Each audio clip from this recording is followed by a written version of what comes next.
Welcome to the AI Research Roundup. I am Alex, and today we're looking at a paper from the Papers with Code trending list, published on the 23rd of June 2025. This paper introduces a new model that achieves state-of-the-art performance for open-source models on a new benchmark for subject consistency. The paper is titled OmniGen2, Exploration to Advanced Multimodal Generation. So, OmniGen2 is presented as a kind of Swiss Army knife for generative AI. It's a single open-source model designed to handle a bunch of different tasks, like creating images from text, editing existing images, and something called in-context generation. This basically means creating new images that consistently feature a specific subject you provide. A key innovation here is its architecture, which uses separate decoding pathways, essentially distinct processing routes for handling text and images. This allows it to be very flexible, and as well see, it performs surprisingly well for its size. And for those of you who like to experiment, the authors have made all the code for this work available on GitHub. You can find the training and inference code. That's the code for teaching the model and for actually using it to create things. They've also included pre-trained models, so you don't have to start from scratch, plus a bunch of scripts to try out all the different generation and editing features we just talked about. And this first figure gives us a fantastic overview of all those capabilities. We see its text-to-image generation at the top, creating some really diverse scenes. Then, the image editing row shows how it can apply a whole series of changes to a character while maintaining consistency, which is a core theme. Below that, we see in-context generation, placing the same person in different scenarios. And finally, at the bottom, it shows a unique reflection mechanism, where the model can check its own work against the prompt and make corrections, which is a pretty clever feature for improving accuracy. Alright, so how does OmniGen2 actually achieve all those things we just saw? This diagram here breaks down its internal architecture, and it really highlights that two-pathway design I mentioned. On the left, you have the autoregressive transformer. You can think of this as the component that understands the request. It processes both the text prompt and any input images using specific tokenizers. For images, it uses what's called a vision transformer, or VIT, which is great for general image understanding. Then, the understanding from this first stage is passed to the diffusion transformer on the right, which is the part that actually creates the final image.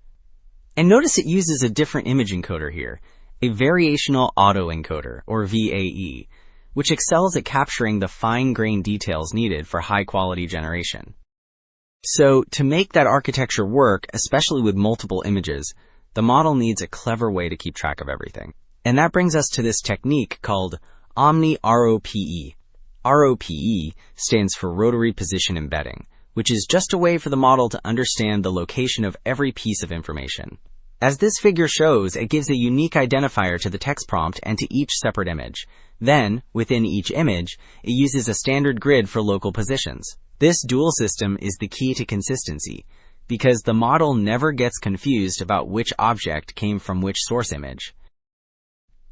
Okay, so we've seen the core architecture, but this figure shows that really clever reflection feature in action. The model doesn't just generate an image once. It actually takes a look at its own work. Here, it first creates pastries without the powdered sugar from the prompt. Then, the autoregressive transformer, that understanding part of the model, generates a critique saying, hey, I missed the sugar. It feeds that critique back into itself and tries again, this time creating the correct image. This whole process is guided by two learning signals: mean squared error loss, which measures how wrong the generated image is, and cross-entropy loss, which does the same for the text critique. So we've seen the architecture and that clever reflection loop, but a model like this needs really good training data, especially for that complex in-context generation. This diagram shows their pipeline for creating it. They start with video frames and use specialized AI tools like Grounding Dino and SAM2 Track to automatically find and cut out specific subjects. Grounding Dino is great at linking text descriptions to parts of an image, while SAM2 Track can precisely outline and follow those subjects across frames. The pipeline then re-paints these subjects, basically giving them a clean background, and assembles them with a new text prompt, creating a perfect training example. And building on that same idea, This next pipeline shows how they create data for in-context editing.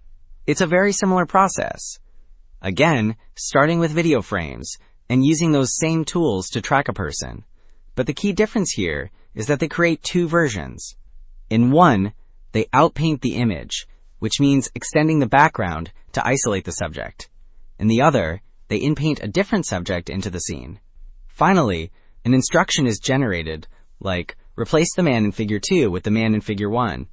This creates a really high-quality, specific editing task for the model to learn from.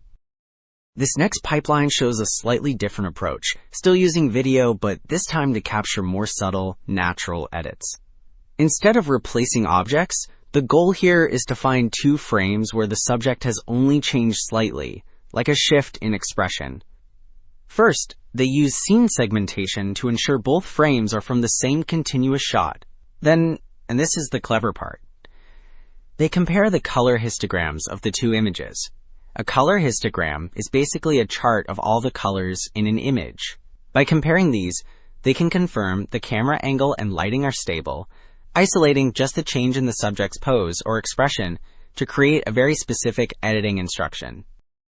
As we've seen, the real innovation behind OmniGen2 lies in its incredibly clever data generation. By using video in these unique ways to swap subjects or capture subtle changes, the researchers have built a model with a much deeper understanding of visual context. This work is a big step towards AI that can not only generate images, but edit them with precision and nuance. That's all for this AI Research Roundup. Thanks for tuning in, and I'll see you next time.